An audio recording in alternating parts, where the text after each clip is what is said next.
Rex slammed his body against the base of the ramp and refused to move, a low whine bleeding out of him like something torn.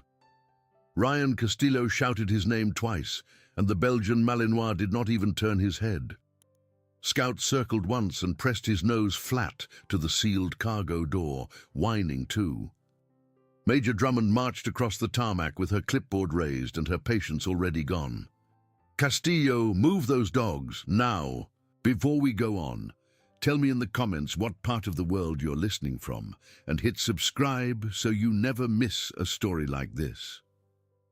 The grey morning had come in soft over Pope Army Airfield in North Carolina, low clouds hanging just above the tree line, the wind carrying the faint smell of pine resin and jet fuel. The C-17 Globemaster sat like a beached whale at the end of the tarmac, engines cooling with a slow, ticking sigh, its long belly open for cargo inspection. Everything about the morning was routine. The flight manifest read 3 pallets of surplus medical equipment, 1 crate of spare turbine parts, and a sealed diplomatic pouch bound for Fort Bragg. 2 days late out of Georgia. Nothing more. Ryan Castillo had been on the flight line since 4:15, moving with the slow, easy rhythm of a man who trusted his job. He was 29 years old, still lean from a life of hard runs and long shifts. With a jaw shadowed by a 2-day beard, he never quite got around to shaving. Rex, 4 years old, black-masked and copper-shouldered, walked at his left knee. Scout, 3 years old, lighter in color and quicker on his feet, walked at his right. Ryan had trained with Rex for the last 4 years, and with Scout for the last 18 months, and he liked to say that between the two of them, he had more clear conversations in a day than most married couples had in a month. The dogs had cleared the first 2 pallets without a flicker, standard sweep, nose down, quick circle, sit. Ryan marked each crate on his tablet and moved on. The 3rd pass was toward the sealed inner door of the aircraft, the one that separated the loading bay from the deeper cargo hold, and that was when Rex stopped like he had walked into a wall. He did not bark, he did not bristle, he did not go into the low, tight crouch that meant explosives or narcotics. He simply sat, planted his rear in the exact center of the ramp, and pressed a whimper into the metal that Ryan had only heard once before. 4 years earlier, during a training exercise in the pine woods behind Fort Benning, Rex had bolted off the trail and refused to move for almost 20 minutes. Ryan had followed him, cursing under his breath, until he found the dog nose down at the base of an overturned truck. Underneath the truck, curled into a ball and half unconscious from the summer heat, was an 8-year-old boy who had wandered off from a base housing barbecue 2 hours earlier and crawled under the vehicle to hide from a game of tag. Rex had made that exact same sound then. Not a threat sound, a living thing in trouble sound. Ryan felt his stomach tighten. He looked at Scout, who was still pressing his nose flat to the door. Then he looked at the tarmac beyond the plane, at Major Lisa Drummond crossing it toward him with a clipboard clenched in her right hand like a weapon. Major Drummond was 42, career Air Force, transferred over to Logistics Command out of Charleston 3 months earlier. She was not cruel, and she was not stupid, but she was under pressure. The delay in Georgia had pushed her whole week sideways. She had a general flying in from Norfolk that afternoon, a cargo backlog on 2 hangars, and a personnel review sitting on her desk that she had not opened. She did not have time for a canine handler whose dogs had decided to have a moment. "Castillo," she said, stopping 5 feet from him. "What's the problem?" Ryan kept his eyes on Rex. "Rex won't clear the door, ma'am. Neither will Scout. Something's in there." "Something like what?" "I don't know yet." She looked at him the way you look at a mechanic who tells you it might be the transmission or it might be the whole engine. No way to know until we open it. The manifest is clean. It was sealed in Georgia, sealed on the ground here. It hasn't been touched. "Yes, ma'am, but Rex is telling me otherwise." "Dogs get confused, Sergeant, especially when the airframe still has residual scent from previous loads." He isn't confused. Ryan kept his voice flat, respectful, but he did not step back. He's telling me there's someone in there. Drummond's mouth pressed thin. She glanced at Rex, who had not moved, and at Scout, who was now scratching one careful paw at the seam of the inner door. Somewhere behind them, the cargo crew, 5 men in grey coveralls, had gathered near the base of the ramp, waiting for the all-clear. The lead crewman, a broad-shouldered corporal named Dean Wicker, raised an eyebrow at the delay and looked toward the major. "I've got a general on approach in 90 minutes, Drummond said quietly. "I need this bird cleared." "Ma'am, I'm asking for a medical team on standby, just standby, and I'm asking you to hold the crew until we open that inner door under supervision." Drummond let out a long breath through her nose. She had been in the service long enough to know the difference between a handler making excuses and a handler who was standing very still because he was certain. Ryan Castillo was not the kind of man who wasted anybody's time. She looked at him for what felt like a very long time, though it was probably no more than 8 seconds. Then she pulled the radio from her belt and called the base medical unit. "Standby team to Bravo 6, she said. "Possible casualty in the cargo hold of the incoming C-17. Repeat, possible casualty. Send them now." She lowered the radio and pointed at Corporal Wicker. "Wicker, you and 1 man. Open the inner door on my mark. Everybody else stays back." The crewmen looked at each other. Wicker nodded once, calm the way career non-coms are calm when everything might be about to get complicated, and stepped up onto the ramp. He signaled a younger airman named Perez to follow. Rex finally moved, but only to slide his body sideways a foot, giving them just enough room to pass. He did not take his eyes off the door. Wicker released the pressure lock on the inner cargo door with a soft, hydraulic hiss. He glanced back at Ryan. Ryan nodded. Wicker swung the door open. The smell hit them first. It was warm and sour and unmistakable to anyone who had ever spent any time in a field hospital or an emergency room. It was the smell of a wound that had been closed off from air and infection for too long, of skin fighting a losing battle with something microscopic and merciless. Perez stepped back and coughed once into his sleeve. Wicker did not move at all. Behind a row of strapped equipment pallets, wedged into the narrow gap between the last crate and the far wall of the hold, was a man. He was small the way people become small when they have not eaten in days, folded in on himself, 1 leg extended and 1 leg drawn up against his chest. He wore a filthy uniform, once desert tan, now streaked with dirt, dried blood, and something dark and shiny along the outer thigh of his right leg. His head hung forward. His breathing came in shallow little pulls that barely lifted his chest. His skin, where it was visible above the collar, was the color of chalk and hot to the eye even from 6 feet away. Around his neck, half tucked into the collar of his shirt, hung a pair of dog tags. Wicker crouched slowly, careful not to touch the man, and eased the tags out with 2 fingers. The name pressed into the metal read, Gibbs, Aaron J. Blood Type O positive. Faith preference. None listed. Wicker turned his head and looked at Ryan across the length of the hold. His mouth moved, but no sound came out for a second.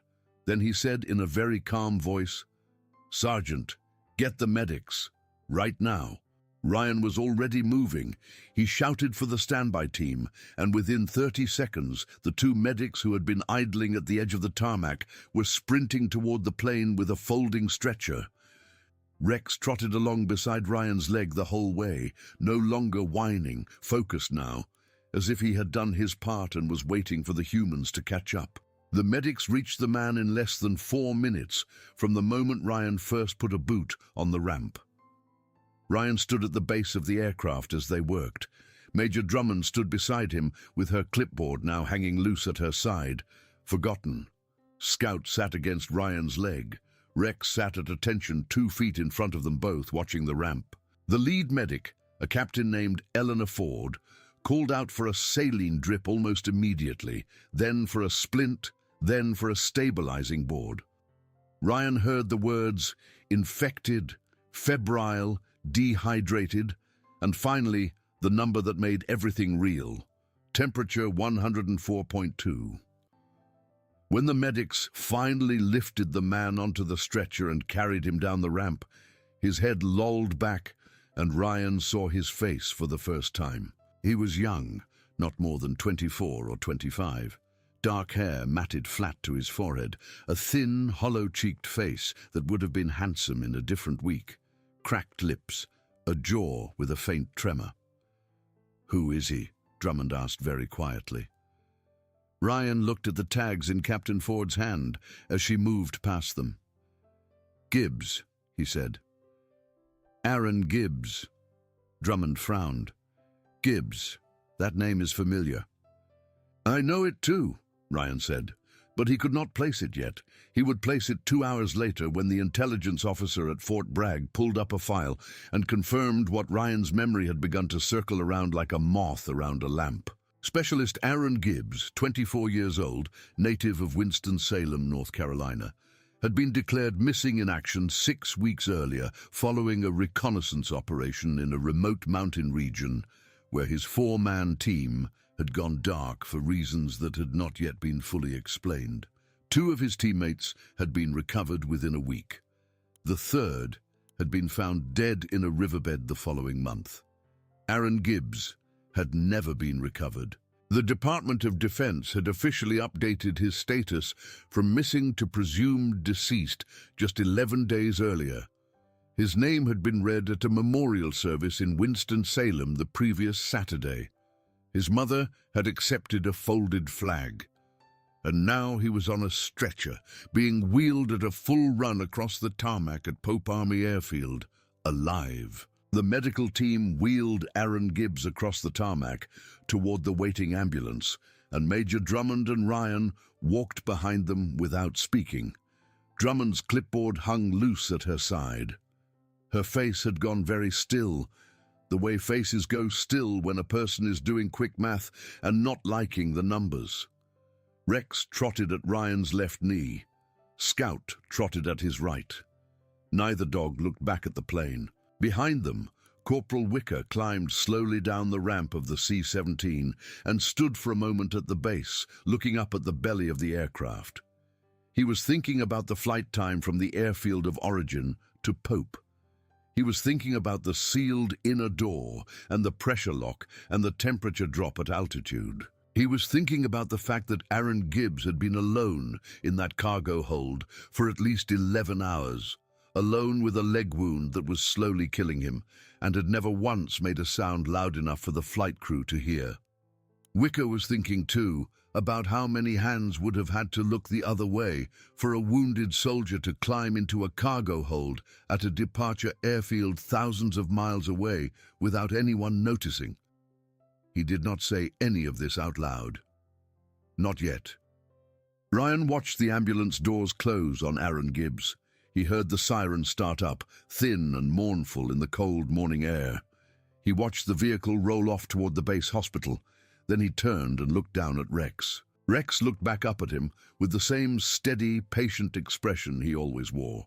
Ears half back, copper eyes calm, tongue lolling just a little from the exertion of a busy morning. Ryan crouched down on the tarmac in his Flightline coveralls and put both hands on either side of the dog's face. He did not say anything for a long moment. He just looked at him. "Good boy," he finally said very quietly. "Good boy, Rex." Rex leaned forward and pressed his forehead against Ryan's chin. Scout sat down next to them and waited to be included. Major Drummond cleared her throat behind Ryan. "Sergeant." Ryan stood up. "I owe you a thank you," she said.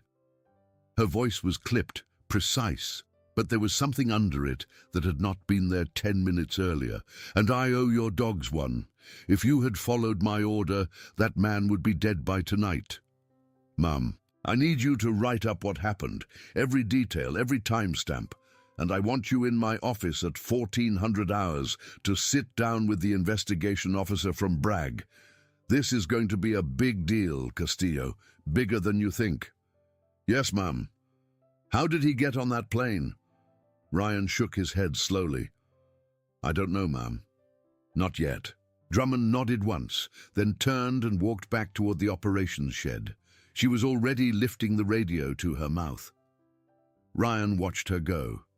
He looked down at Rex again, and for the first time since the morning had started to go sideways, a small, quiet thought pushed itself forward at the front of his mind. It was a thought he had not wanted to look at directly, because it did not quite make sense yet, and because it made his chest feel tight when he tried to hold it. Rex had not sniffed some generic infected wound and stopped in his tracks. Rex was not trained to detect infection. Rex was trained to detect explosives, weapons, and human presence. Rex had planted himself at the base of that ramp with the same low whine he had made in the pine woods behind Fort Benning 4 years earlier when he found a lost child under a truck. That was a very specific sound. That was not a threat sound, and it was not even a distress sound. It was a sound Rex made when he found someone he was looking for. Ryan blinked slowly, watching the ambulance disappear around the corner of the maintenance hangar. He tried to remember something and could not quite reach it. Something about a face, something about a name in a duty log. He would find it that night, after he had written up his report, after he had sat across from the investigation officer at 1400 hours, after he had gone back to the kennels and fed Rex and Scout their dinner, and sat on the concrete floor with his back against the wall watching them eat. He would go to his footlocker in the small apartment he rented off base and open the shoebox of photographs that he kept from his last deployment, and he would find the picture. And when he found it, everything in the story he had been telling himself all afternoon would rearrange. But that would come later. Right now, standing on the tarmac at Pope Army Airfield with 2 Belgian Malinois pressed against his knees and a grey sky beginning to lighten overhead, Ryan Castillo only knew one thing for certain. He knew that his dogs had refused to move for a reason, and he knew that the reason was still alive because of them. The base hospital at Fort Bragg was a low, sprawling building of red brick and beige concrete, half hidden by a stand of loblolly pines that had been planted the year Ryan was born. By 10 in the morning, Aaron Gibbs was in surgery. By noon, his leg had been debrided and drained and packed. By 1 in the afternoon, he had been moved to a recovery room on the 2nd floor, hooked to 2 intravenous lines and a heart monitor that beeped in slow, steady time. The infection had spread further than the first assessment suggested. Captain Ford, back in her scrubs and standing outside the recovery room with a coffee she had not touched, told the intelligence officer from Bragg that if the medics had reached Gibbs even 90 minutes later, they would not have been able to save the leg. Another 3 hours, and they would not have been able to save him. The intelligence officer, a lieutenant colonel named Marcus Alvarez, wrote all of this down in a small notebook. He was 51, silver at the temples, a man who had spent most of his career sitting across from other soldiers and asking them very simple questions in very quiet voices. He was very good at his job. Alvarez had already been briefed on Aaron Gibbs's file by the time he arrived at the hospital. He knew about the reconnaissance mission. He knew about the 2 teammates recovered alive. He knew about the 3rd teammate, Sergeant First Class Kevin Rowley, found dead in a riverbed almost a month after the mission had gone dark, and he knew that Gibbs had been declared missing, then presumed dead, and that his mother had been handed a folded flag 6 days earlier. Alvarez also knew, because he had spent the last 2 hours reading through the mission summary while flying up from Bragg, that certain things about the story did not quite line up. The reconnaissance team had been operating in a remote mountain region where communications were known to be difficult. Fine, that happened, but the 2 teammates recovered alive, a corporal named James Beaumont and a private first class named Trevor Hollings, had both given statements that the team had been ambushed at first light on the 3rd day, that Gibbs and Rowley had gone missing during the retreat, and that they themselves had walked out on foot for 2 days before making contact with a friendly patrol. 2 days on foot. in terrain where a wounded man alone was not supposed to be able to travel one. And now Gibbs had turned up in the cargo hold of a C-17 that had departed from an airfield 1,500 miles away from the ambush site. Alvarez did not like coincidences. Alvarez did not like inconsistent timelines. And Alvarez especially did not like the fact that when he had called the base commander at the departure airfield that morning to ask for a passenger and cargo audit, the commander had needed to call him back 3 times before finally admitting that no one on the ground crew that had loaded the C-17 could account for the interior cargo bay between the hours of 1900 the night before and 0300 the morning of departure. 8 hours, unattended. Alvarez closed his notebook and turned to Captain Ford. "When can I talk to him?" Ford shook her head. "Not today, maybe not tomorrow. He's stable, but he's exhausted and he's still fighting fever. Give him at least 48 hours. His mother has been notified? She's already on the way, driving up from Winston-Salem. Should be here by dinner time." Alvarez nodded slowly. "I want to be here when she arrives, and I want to speak to Sergeant Castillo before I speak to anyone else." "Where is he?" "On his way to Major Drummond's office, sir. 1400. Push it to 1500. I'll be there." Ford nodded, and Alvarez walked out of the hospital and stood for a moment in the parking lot, watching the wind push at the tops of the pines. He was thinking that this was the kind of case that could go very small or very big, depending on how the first 48 hours went. He was thinking that the young sergeant with the 2 Malinois had done something very rare and very useful, and that he owed him a proper conversation. He was also thinking, and this thought he did not enjoy, that somebody somewhere in the chain of command was probably about to start hoping very hard that Aaron Gibbs did not wake up. Ryan sat in Major Drummond's office at 1500 hours with Rex lying across his boots and Scout stretched out under the visitor's chair beside him. The office was small and neat and smelled faintly of instant coffee. Drummond sat behind her desk.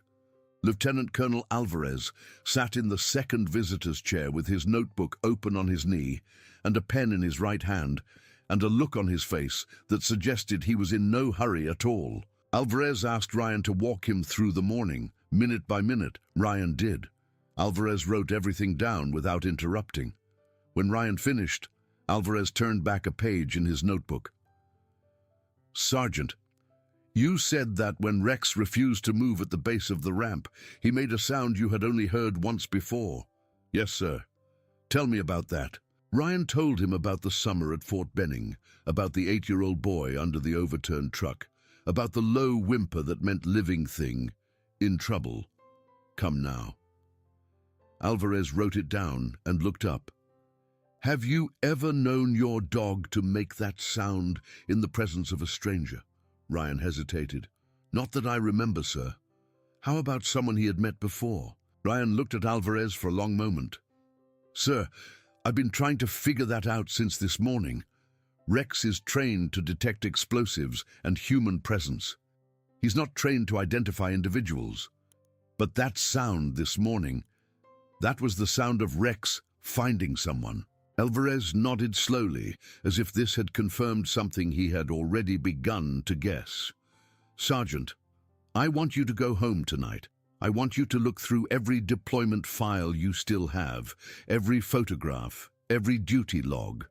I want you to find out if there is any possibility that your dog Rex has crossed paths with Specialist Aaron Gibbs before." Ryan swallowed. "Yes, sir." "And Sergeant," Alvarez said, closing his notebook, "I'd like you to do it discreetly. Don't put it on your work computer. Don't discuss it with anyone on this base, not even the major." Drummond raised an eyebrow but did not object. "Yes, sir," Ryan said again. "Good, I'll see you tomorrow morning." Tomorrow. Ryan did not eat dinner. He fed Rex and Scout their dinner, watched them eat, and then walked with them across the base parking lot to his old truck. He drove back to the second-floor apartment he rented above a bicycle shop on the west edge of Fayetteville. Rex jumped up onto the couch and settled with his chin on the armrest. Scout curled at Ryan's feet. Ryan pulled the shoebox down from the top shelf of his closet. The box was old, its cardboard corners softened by years of handling. Inside were the things Ryan had accumulated over 3 deployments. A folded bandana that a boy in a village had given him, a small hand-carved horse from a market stall, a stack of Polaroid photographs he had taken and printed on a cheap camera he had bought at a duty-free shop. He sat cross-legged on the floor of his living room and spread the photographs out one at a time on the carpet. He was looking for a picture from his second deployment, 2 years earlier, a forward operating base in a valley at the edge of a mountain range. He and Rex had been rotated in for a 6-week security assignment. He remembered a mess hall built out of shipping containers, a small chapel with a hand-painted sign, a laundry line strung between 2 Humvees. And he remembered a group of young soldiers from a reconnaissance unit that had come through the base to refit for 2 weeks. He remembered a kid, very quiet, very young, dark hair, thin build. He had come by the kennel every evening after chow to sit outside Rex's crate and offer him little bits of jerky from his pocket. Ryan had rolled his eyes at first, told the kid not to feed the working dog, but the kid had been so gentle and so respectful about it that Ryan had ended up letting him in for a few minutes each night. Rex, who normally did not like strangers, had let the kid put a hand on his neck, then his flank, then his chin. By the end of the 2nd week, Rex had actually put his head into the kid's lap when he sat down cross-legged outside the crate. Ryan had teased Rex about it later, called him a mercenary, a sellout, a dog who could be bought with a piece of teriyaki. The kid's name. Ryan pulled photograph after photograph out of the box, laid each one on the carpet, moved on to the next. He was looking for a specific one. A picture he had taken of Rex sitting in the shade of a Humvee on a hot afternoon with someone he could not quite remember beside him. He found it about 20 minutes in. The picture was slightly out of focus. It had been taken with the cheap camera, the flash-off. In it, Rex was seated on his haunches next to a wooden bench that leaned against a concrete blast wall.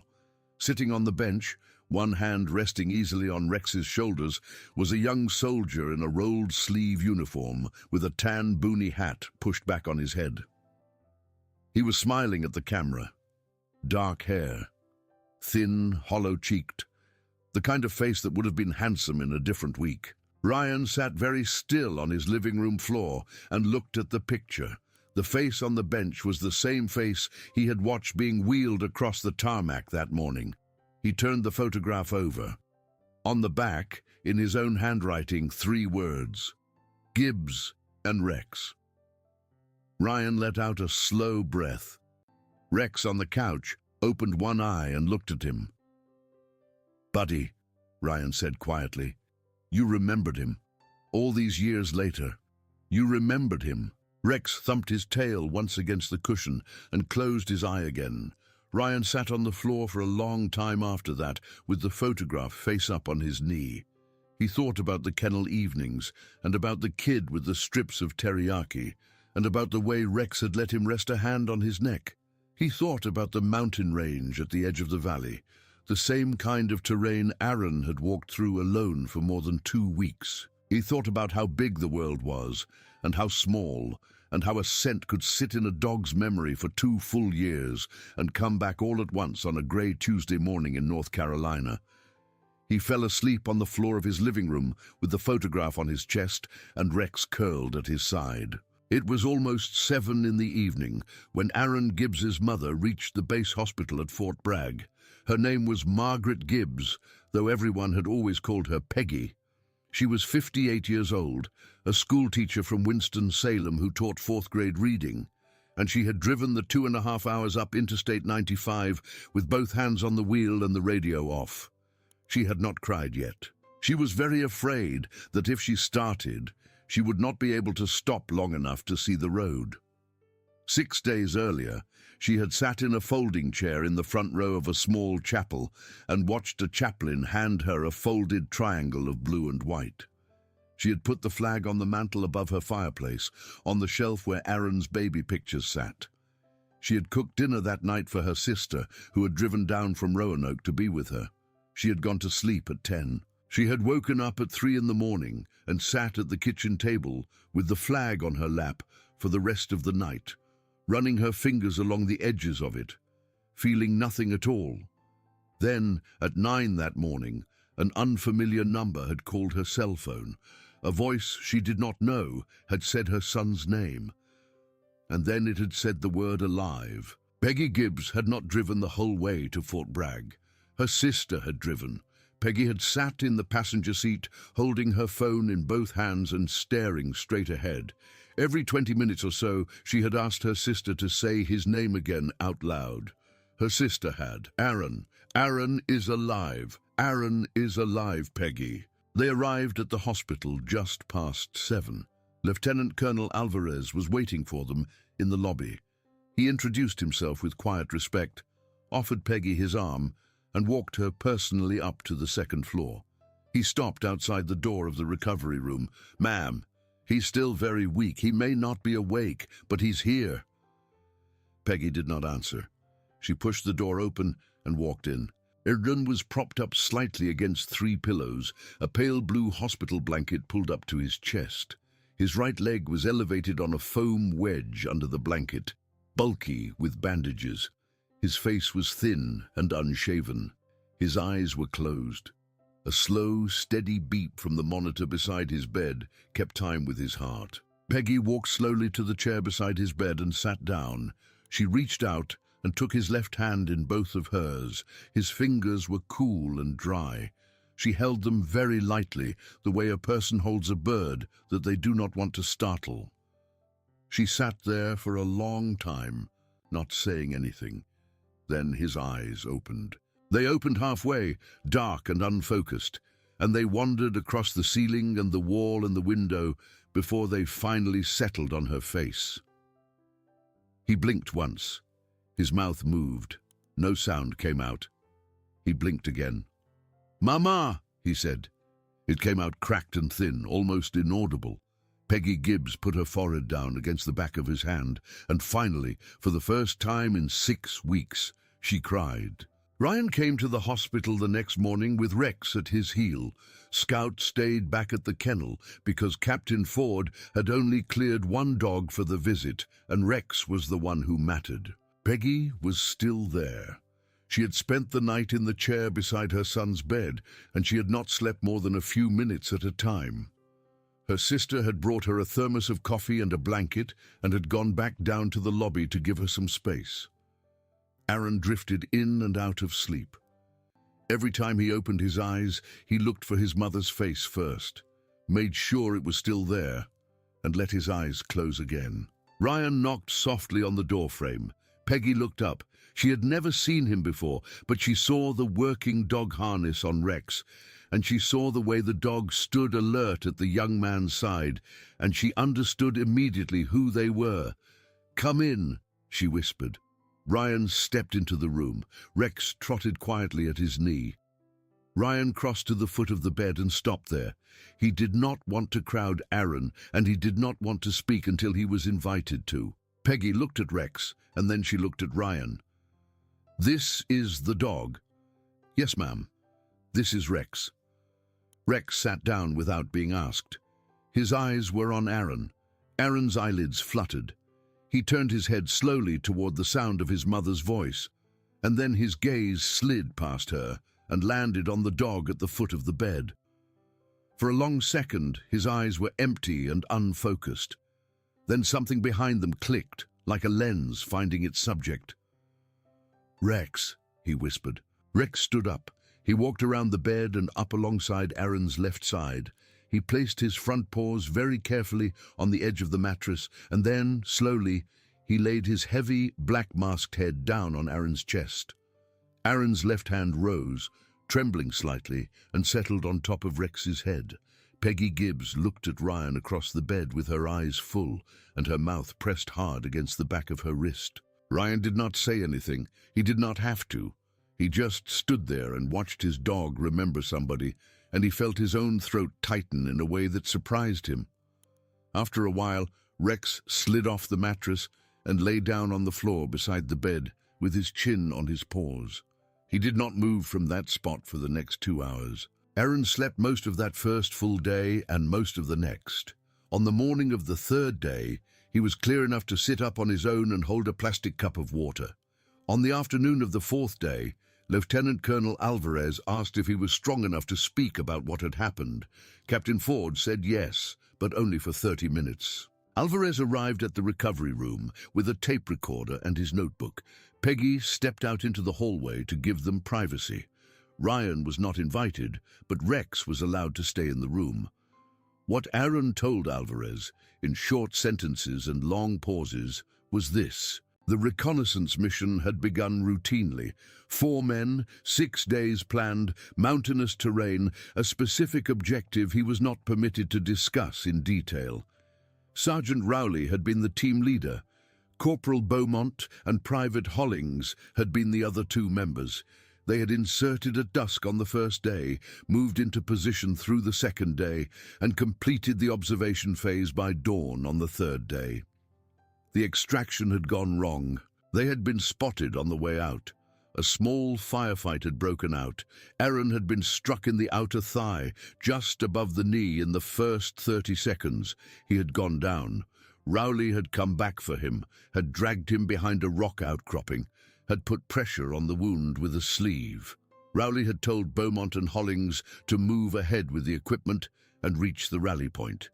He said he would come after them with Aaron once the shooting stopped. Beaumont and Hollings had moved out. Rowley and Aaron had waited behind the outcropping for almost an hour. When the shooting finally stopped, Rowley had helped Aaron to his feet, and they had begun to move. They had walked for almost 2 full days, mostly at night, resting during the daylight hours. Rowley had rebandaged the wound twice with strips of his own shirt. He had shared his water. He had promised Aaron that they would make the rally point. On the morning of the third day of the walk, Rowley had slipped on wet stone, crossing a creek bed, and had fallen. He had struck his head against a rock. He had not gotten up. Aaron had stayed with him until nightfall, trying to wake him, listening for his breathing until he could no longer hear it. Then he had taken Rowley's dog tags, his compass and his water canteen, and he had continued alone. He had walked for 8 more days. He did not remember all of them. He remembered reaching a road on what he thought was the 9th day. He remembered following the road at night, hiding in ditches during the day. He remembered a truck that stopped for him and a driver whose language he did not speak but whose face was kind. He remembered being fed rice out of a metal bowl in the back of a mud-walled house. He remembered a village. And then, on what he believed was the 16th or 17th day of walking, he had reached the outskirts of a small town where he saw an American flag flying above a chain-link fence. The airfield. He had waited until nightfall. He had climbed the fence at the far corner where the lights were dim. He had crossed the tarmac, keeping low. He had found a C-17 with its cargo ramp open and 2 ground crewmen smoking on the far side. He had walked up the ramp. He had wedged himself behind the last pallet. He had lost consciousness within minutes. He did not remember the flight. He did not remember the landing. He did not remember anything at all until he had opened his eyes and seen his mother. Alvarez listened to the whole story without interrupting. When Aaron was done, Alvarez sat quietly for a moment. Then he asked one question. Specialist Gibbs, when Corporal Beaumont and Private Hollings left you and Sergeant Rowley at the outcropping, did they know that you were wounded? Yes, sir. Did they check on your condition before they moved out? Aaron thought about this for a long time. No, sir. Did Sergeant Rowley report to them that he intended to bring you out on foot? Yes, sir, over the radio before they moved. Did they acknowledge? Aaron thought about this even longer. I remember Beaumont said something like copy. We'll wait at the rally. But when Rowley and I got to the rally point 4 days later, there was no sign that anybody had been there. Alvarez wrote this down in his notebook without changing his expression. "Thank you, specialist. That's enough for today. Rest." He closed his notebook and stood up. At the door, he stopped and turned back. "Specialist, one more thing. Do you know how long your team was in radio contact with base before things went dark?" "Sir?" "I mean this," Alvarez said quietly. "Your team's official mission summary states that all radio contact was lost on the second day of the operation, before the observation phase was completed. But you're telling me Sergeant Rowley radioed instructions to Beaumont and Hollings on the third day, after the extraction went wrong." Aaron blinked slowly. "Yes, sir. I heard him do it. On his handset." Alvarez looked at him for a very long moment. Then he nodded, thanked him again, and left the room. That night, Ryan sat at the small kitchen table in his apartment with a bowl of rice and beans in front of him that he had not touched. Rex lay on the linoleum beside his chair. Scout was asleep on the couch. Ryan was thinking. He was thinking about the way Aaron had said his name that first morning in the hospital. He was thinking about the picture of Rex and Gibbs on the wooden bench. He was thinking about the fact that Peggy Gibbs had held her son's hand for 2 days straight and had not eaten a full meal in that entire time. He was thinking mostly about Sergeant Rowley, who had died in a creek bed alone because he had refused to leave a wounded man behind. Ryan pushed his bowl of rice and beans away. His phone buzzed on the table. It was Corporal Wicker. "Castillo," Wicker said. "You got a minute?" "Yeah. I want to tell you something, and I'm going to tell you off the record because I don't know what to do with it. 2 hours ago, I got a phone call from a captain at the departure airfield. Guy named Preston. He was asking questions about the cargo audit." "What kind of questions?" "Very specific ones. He wanted to know how the gap in the cargo bay attendance record was going to be described in the report.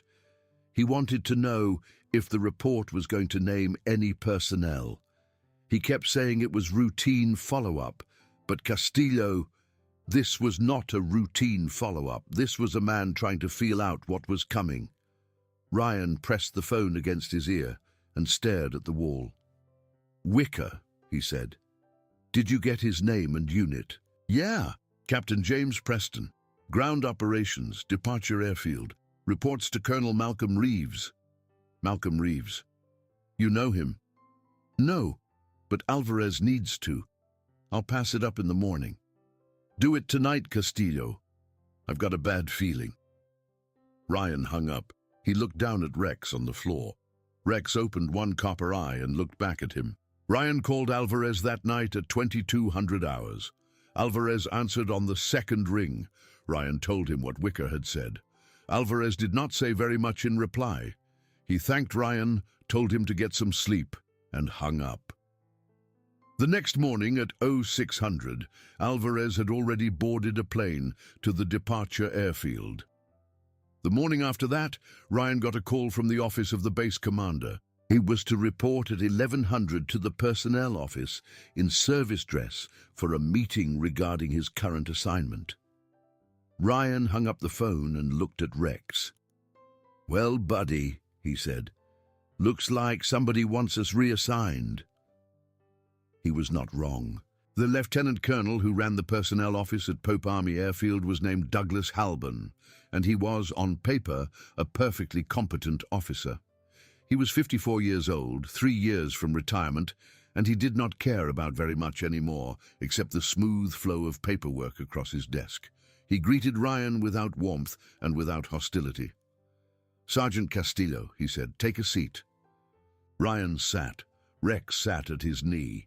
Halban glanced at the dog and let out a small, almost imperceptible sigh.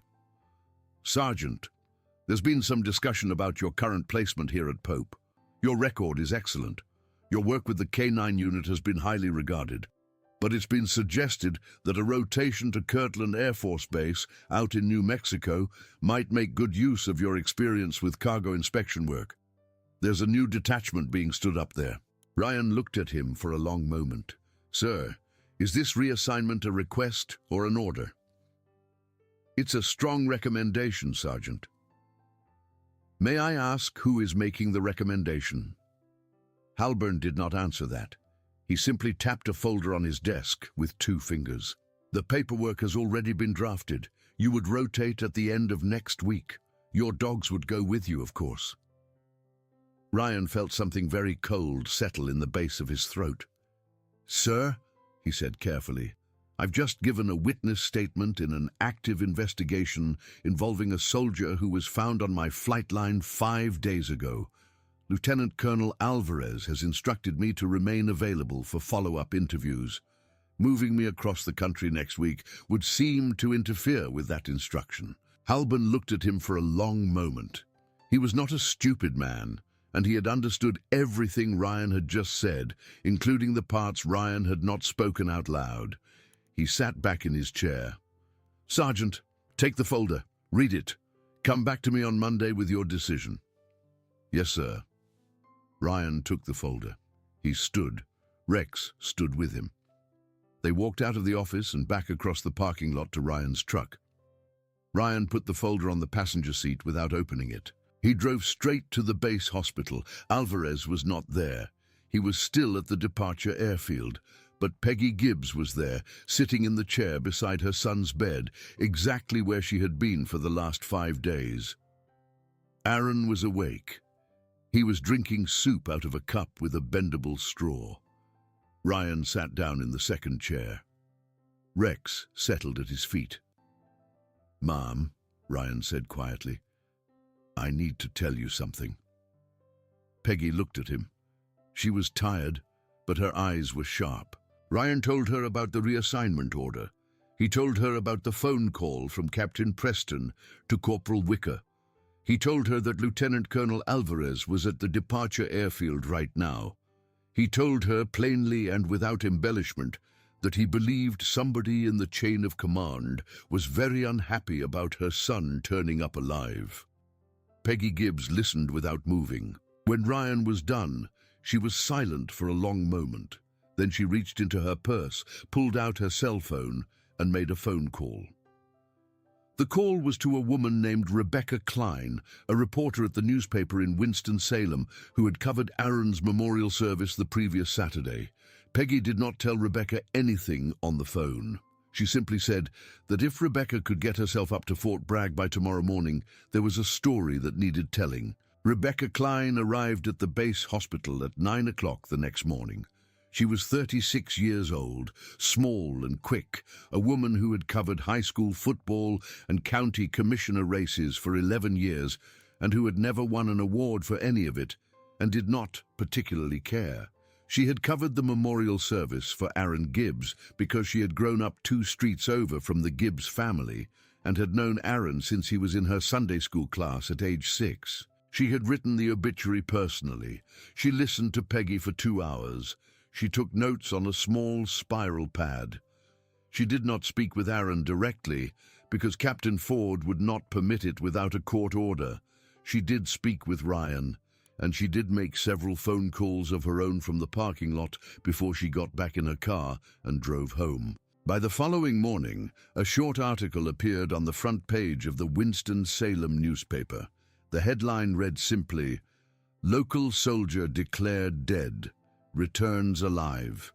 The article was factual and restrained.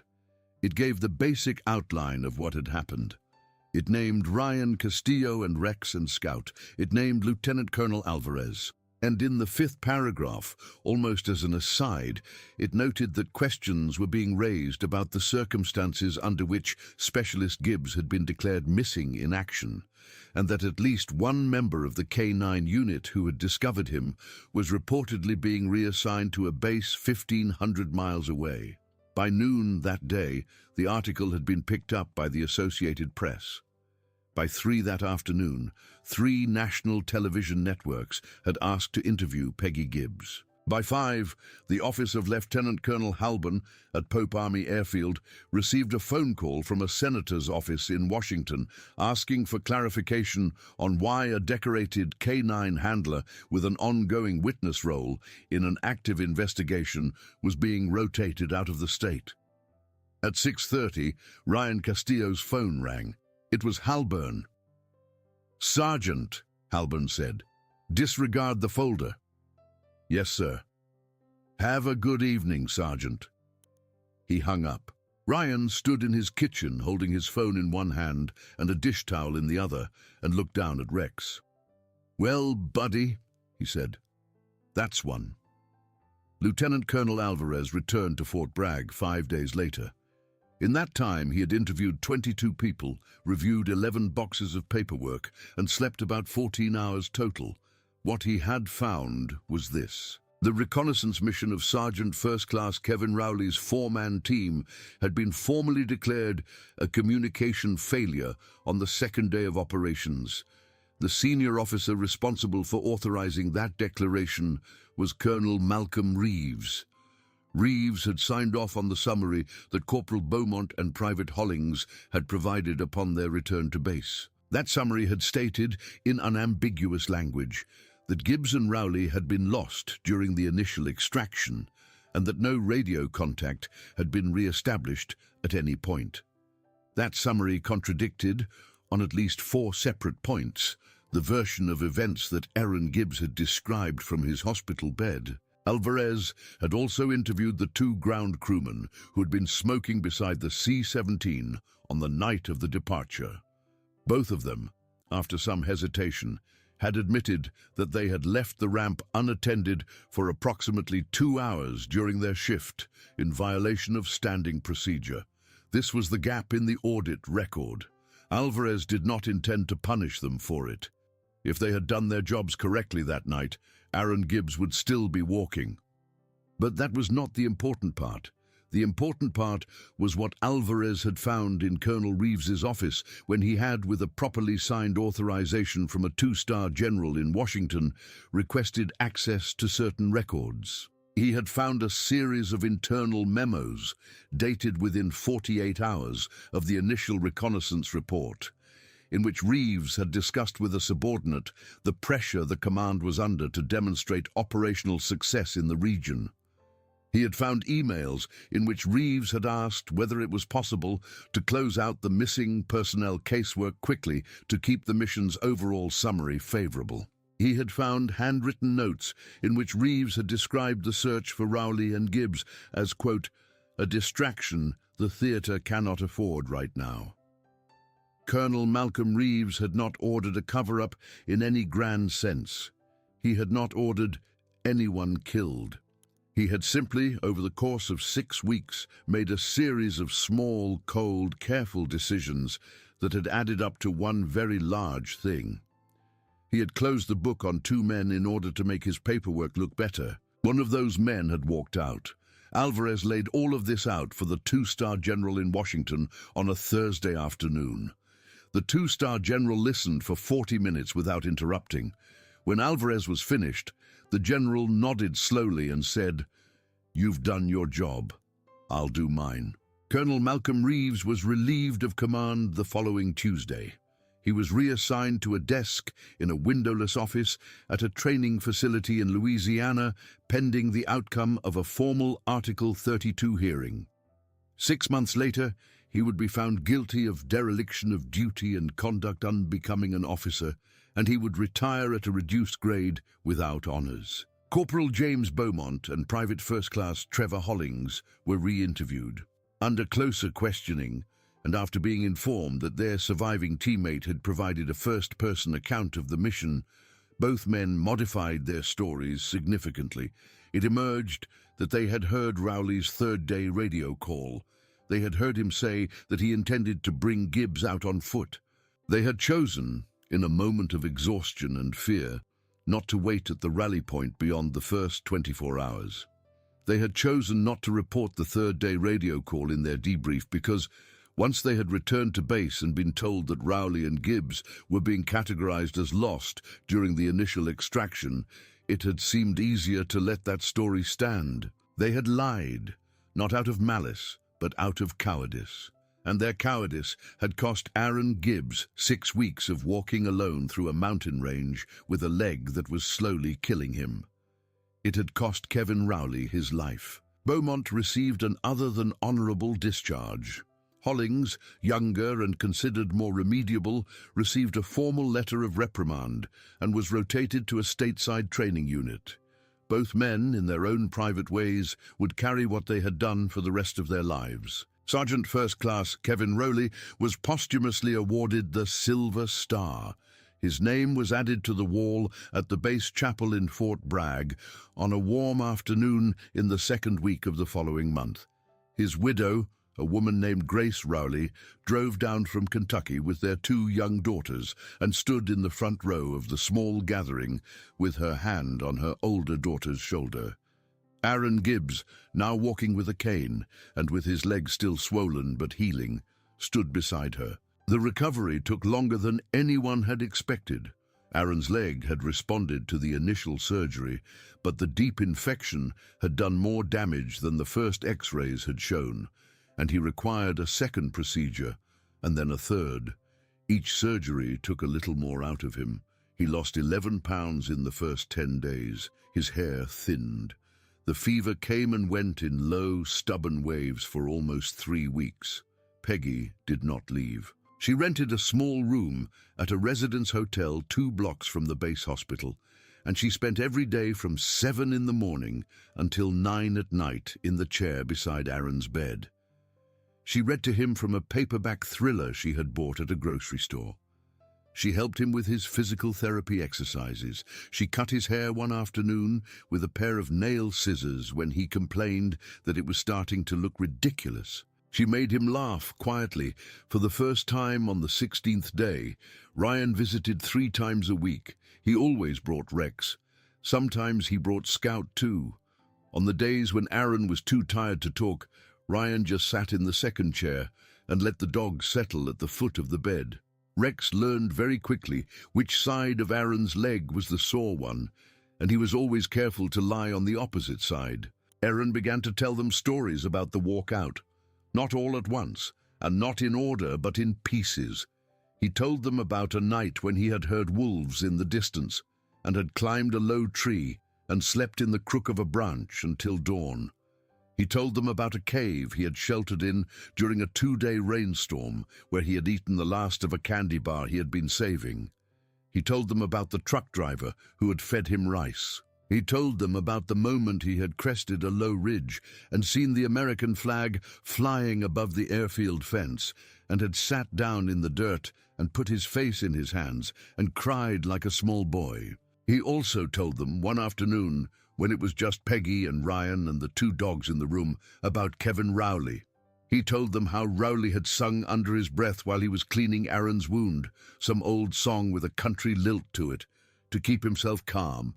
He told them how Rowley had refused to eat more than half of any ration they had between them, always insisting that Aaron take the larger share. He told them how, on the last night, before the fall in the creek bed, Rowley had said very casually, "You know, Gibbs, if we get out of this, I'm buying you the biggest steak in Kentucky." Aaron did not cry when he said this. He had done his crying already, but his voice had a certain flatness to it that Ryan recognized from other soldiers who had lost people who mattered to them. Ryan put a hand on Aaron's shoulder for a moment and did not say anything. Peggy Gibbs, sitting on the other side of the bed, reached across and took her son's hand. She did not say anything either. She just held on.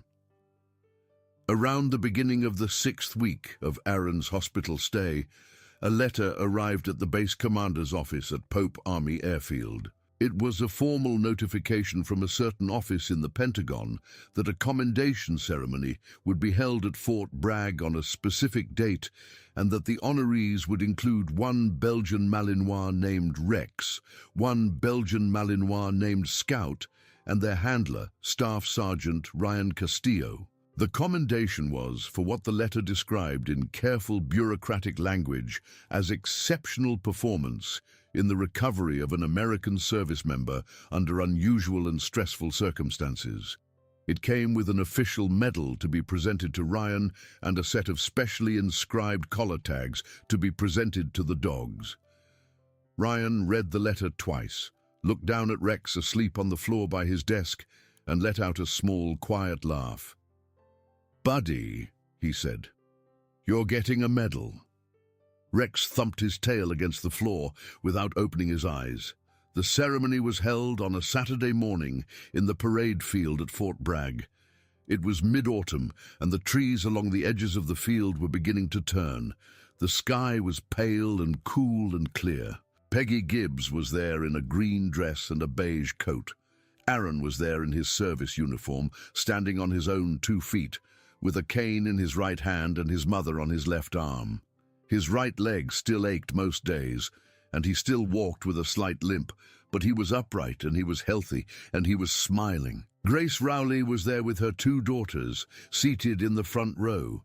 Corporal Wicker was there, Captain Ford was there, Major Drummond was there, in dress blues, her clipboard nowhere in sight. Rebecca Klein was there, taking notes for a longer piece she was writing. Lieutenant Colonel Alvarez was there, standing at parade rest at the edge of the platform, looking exactly like a man who had done his job. The base commander read the citation aloud in a clear voice. He named Rex and Scout by name.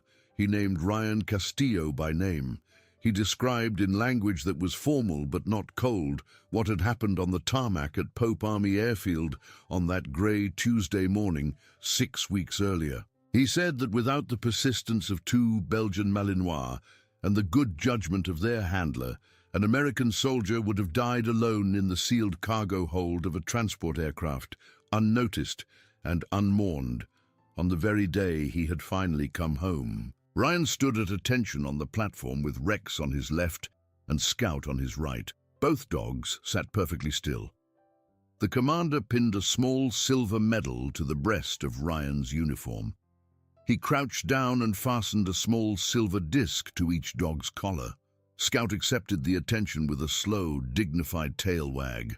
Rex closed his eyes for a second when the commander's hand touched his neck, then opened them again and looked steadily forward, exactly as he had been trained to do. When it was over, Aaron Gibbs limped up onto the platform on his own. He walked past the commander, past Ryan, past Scout. He stopped in front of Rex. He looked down at the dog for a long moment. Then he lowered himself, slowly and with some difficulty, down onto one knee. He put his forehead against Rex's forehead. Rex sat perfectly still. He did not move. He did not blink. He simply pressed his head very gently forward and let Aaron rest against him. The parade field was completely silent for what felt like a very long time. Then Aaron straightened, brought his right hand up in a slow, deliberate salute to the dog, and stepped back. There was not a single dry eye in the front row. Peggy Gibbs, standing next to Grace Rowley, reached over and took Grace's hand without looking. Grace squeezed her fingers back and did not let go.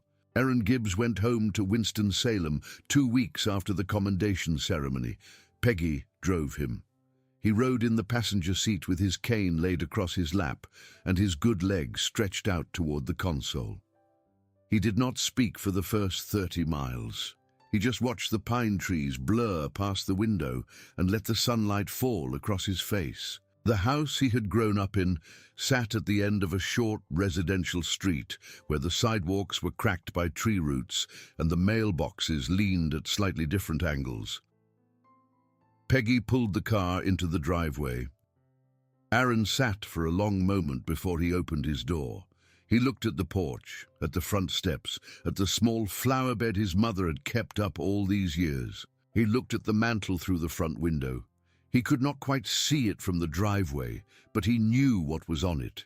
His baby pictures, his high school graduation photo, and, until 6 weeks earlier, a folded triangle of blue and white cloth that had been given to his mother in a chapel. Peggy had already put the flag away. She had taken it down the morning after the phone call. She had folded it inside a pillowcase and placed it on the top shelf of the linen closet, out of sight but not thrown away. It was still his flag, she said, and one day it would matter again. But not today and not for a long time.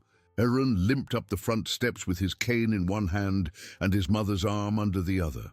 The screen door swung open. His aunt was already inside. His cousin was already inside. Half the neighborhood was already inside, standing in the living room with covered dishes and homemade pies and eyes shining a little too bright. They did not clap when he walked in. They did not shout. They just stood up, all of them, and they were quiet. Aaron lowered his head. His mother squeezed his arm. "Welcome home, baby," she said very softly. Ryan and Aaron stayed in touch. Aaron sent Ryan a text message every couple of weeks. Ryan sent back short replies with pictures of Rex and Scout. Sometimes Aaron drove down to Fort Bragg for physical therapy at the base hospital, and on those days he would stop by the kennel and Rex would come to the wire and press his nose flat against it, and Aaron would push his fingertips through to touch him. Rex always remembered him. There was never any question about it. A little after the new year, Aaron sent Ryan a message saying that he had been thinking about going back to school. He had been offered a scholarship through a veterans program to study animal behavior at a small college in Raleigh. He was thinking about training service dogs for other wounded veterans. He wanted to know what Ryan thought. Ryan wrote back one word: perfect. Aaron enrolled the following semester. Kevin Rowley's older daughter, whose name was Amelia, and who was 7 years old, wrote Ryan a letter around the same time. She had drawn a picture of a dog on the front. Inside, in careful pencil letters, she had written, "Dear Sergeant Castillo, my mommy told me your dog found the soldier whom my daddy tried to save. My daddy always said that dogs know things people don't. Thank you for having a good dog. Love, Amelia Rowley." Ryan sat at his kitchen table with the letter open in front of him, and Rex asleep on the floor beside his chair. He read it 3 times. Then he taped it to the front of his refrigerator, and he left it there for the rest of the year. The grey Tuesday morning that had started everything was almost a year in the past, when Ryan went back out to the tarmac at Pope Army Airfield one evening after his shift was over. The airfield was quiet. The C-17s were parked in their neat grey row along the western apron, their bellies closed, their engines cold. The sun was low over the pines. The wind was soft. Somewhere in the distance, a maintenance crew was closing up a hangar for the night. Ryan walked out to the edge of the tarmac with Rex and Scout at his heels. He stopped at the exact spot where, 1 year earlier, he had watched an ambulance disappear around the corner of the maintenance hangar with a wounded man inside. He unclipped Rex's leash first, then Scout's. He did not say anything. He just let them run. The 2 dogs took off across the tarmac in loose, easy circles, weaving around each other in a game that had no rules and no purpose beyond the running itself. Rex, older and slightly stiffer in the hips than he had been a year earlier, still moved with the same strong, low, deliberate stride. Scout, still quick as a rabbit, chased him in wide arcs. Ryan stood at the edge of the runway with his hands in his coat pockets and watched them. He thought about a lot of things standing there. He thought about the sound Rex had made at the base of the ramp that morning, that low, continuous whimper that meant living thing, in trouble, come now. He thought about the smell that had come out of the cargo hold when the inner door had opened. He thought about the face of the young soldier on the stretcher and about the face of the same young soldier 6 weeks later, standing on his own 2 feet with a medal pinned to his mother's dress. He thought about Kevin Rowley in the creek bed, and about the promise Rowley had made about a stake in Kentucky, and about the fact that Aaron Gibbs had been saved not by luck and not by coincidence, but by 2 men who had refused to leave him, one of them in the mountains and one of them on the tarmac. He thought about all the small, quiet decisions that added up to whether a person lived or died. He thought about how easy it would have been for him to look at Major Drummond that morning and say, "Yes, ma'am," and pull his dogs. He thought about how easy it had been, once he decided not to simply stand there and wait. He thought that maybe that was the whole story, that maybe the whole story was two dogs who would not move and one man who would not tell them to. The sun dropped below the pines. Rex came trotting back first, tongue lolling, tail high. He sat down at Ryan's left knee and pressed his shoulder against Ryan's leg, the same way he had done 1,000 times before. Scout came in a moment later and sat down at Ryan's right knee. Ryan reached down and put one hand on each of their heads. He felt the warm rise and fall of their breathing. "Good boys," he said quietly. "Both of you." He clipped their leashes back on, turned around, and walked with them across the empty tarmac toward the low grey line of the operations shed. His shadow stretched long behind him in the last of the light. Behind him, the row of C-17s stood silent and still, their cargo doors sealed, their ramps up, waiting for whatever the morning would bring. And that was how it ended, the way most true things do, quietly, on foot, with a good dog at each knee and a man walking home in the dark. If this story moved you, take a second right now and hit that like button so more people can find it. Leave a comment below and tell me the part that stayed with you the most. And if you haven't already, subscribe to the channel for more stories about loyalty, courage, and the small, quiet heroes who never asked to be remembered but always deserved to be.